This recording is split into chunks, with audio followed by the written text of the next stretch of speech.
Sejarah turunnya ayat kursi. Penurunan wahyu paling agung.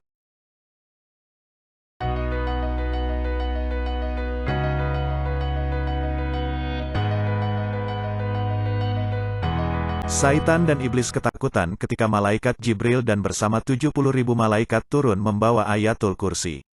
Ayat ini diturunkan setelah hijrah. Diriwayatkan bahwa ketika Allah Azza wa Jalla hendak menurunkan ayat kursi, Allah Azza wa Jalla telah memerintahkan Jibril untuk membawanya turun ke bumi. Bersama-sama dengannya adalah 70.000 malaikat yang turut menyertai penurunan ayat kursi ini dan menyambutnya di langit dunia dengan penuh penghormatan. Ketika penurunan wahyu ini, bumi menjadi gempar dan berlakunya gempa bumi di seluruh dunia. Segala berhala sembahan orang kafir bergoncang. Gempa bumi ini menyebabkan manusia dan para raja di seluruh dunia menjadi gentar serta mahkota yang dipakai para raja tertanggal dan jatuh ke bumi. Setan-setan menjadi gempar dan lari terbirit-birit serta berkumpul menemui iblis laknatullah yang turut ketakutan. Si iblis kemudiannya memerintahkan beberapa setan untuk menyelidik punca gempa tersebut. Lalu setan-setan tersebut pergi mencari punca sehingga berhenti di tempat turunnya ayat kursi yang dihadiri oleh 70.000 malaikat dan Jibril. Maka bertambah gerunlah hati mereka melihat keagungan ayat kursi ini lantas bersegera meninggalkan tempat tersebut dan pergi menghadap iblis laknatullah. Setelah memberitahu iblis, maka iblis menjadi gusar karena telah turun sebuah pendinding yang sangat kuat dan tidak mungkin dapat ditembusi olehnya maupun tentara-tentaranya jika manusia beramal dengannya. Rasulullah Shallallahu Alaihi Wasallam dengan segera memerintahkan Zaid bin Sabit menulis serta menyebarkannya.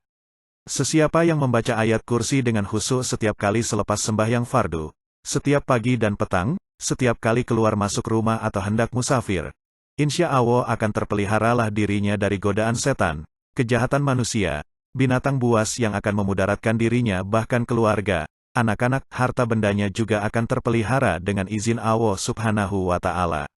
Mengikut keterangan dari kitab Asrarul Mufidah, sesiapa mengamalkan membacanya setiap hari sebanyak 18 kali, maka akan dibukakan dadanya dengan berbagai hikmah, dimurahkan rezekinya, dinaikkan derajatnya dan diberikannya pengaruh sehingga semua orang akan menghormatinya serta terpelihara ia dari segala bencana dengan izin Allah.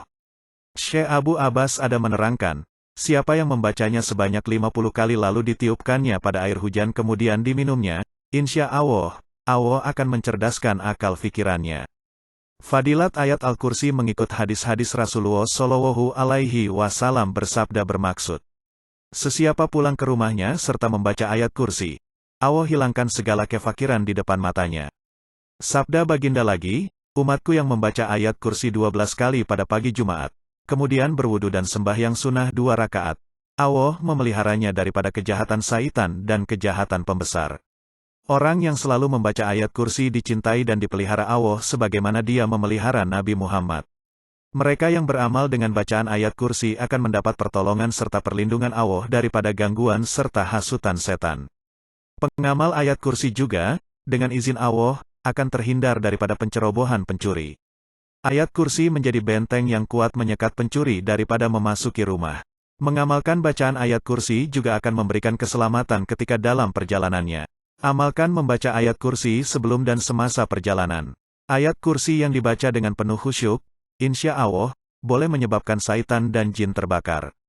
Jika Anda berpindah ke rumah baru maka pada malam pertama Anda menduduki rumah itu eloklah Anda membaca ayat kursi 100 kali. Insya Allah mudah-mudahan Anda sekeluarga terhindar daripada gangguan lahir dan batin. Barang siapa membaca ayat Al-Kursi apabila berbaring di tempat tidurnya, Allah mewakilkan 2 orang malaikat memeliharanya hingga subuh. Barang siapa membaca ayat Al-Kursi di akhir setiap sembahyang fardu, ia akan berada dalam lindungan Allah hingga sembahyang yang lain.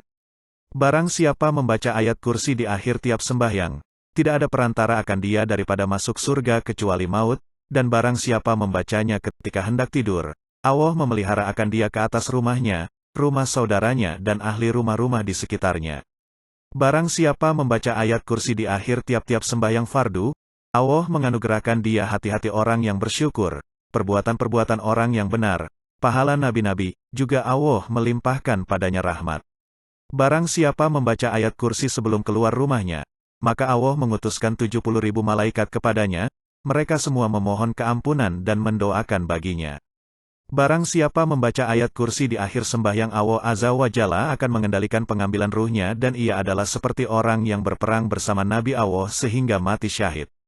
Barang siapa yang membaca ayat Al-Kursi ketika dalam kesempitan, niscaya Allah berkenan memberi pertolongan kepadanya.